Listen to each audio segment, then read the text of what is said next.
On the morning the stranger came to his door, Mercer was at the window, looking south. Alice's presence, like a radiance without a source, like something he couldn't grasp, still in the bedroom behind him.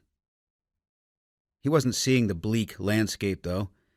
The snow lying in rigid sheets in the frigid fields in the gray and white world around his old, rented farmhouse. He was remembering the drive north, heading here to this exile, his mind crumbling, alone, yet talking out loud to his wife and children as they disappeared in the rearview mirror, and speaking to the young man he had assaulted, too. He was asking every one of them if there was forgiveness for him. There had been times these last few weeks when he swore he could not see any color up here. This morning was no different. The sun had struggled to appear. But then, two circles of light cut through the grayness, coming toward him along the lonely mile from the main road. The headlights shimmered as they moved, winking at him when they reached his lane, turned down it, and then eased onto the gravel driveway. It was 7:30 in the morning. He still didn't sense any danger.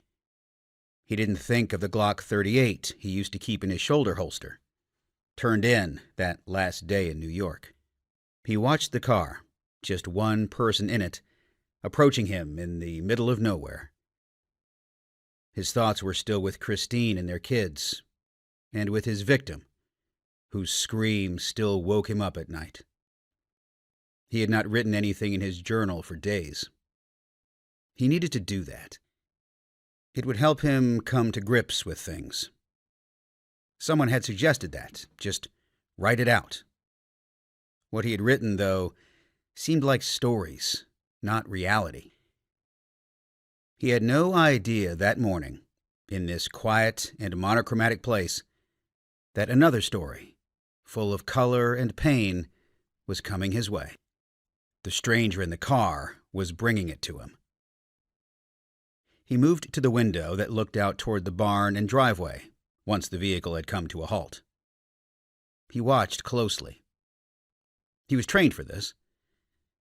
The woman got out of the car, a mid-sized Toyota, blue, like the ice on a pond at certain times, a blue and white license plate. She closed the door quietly and stood still for a moment, then sighed and marched toward his front door.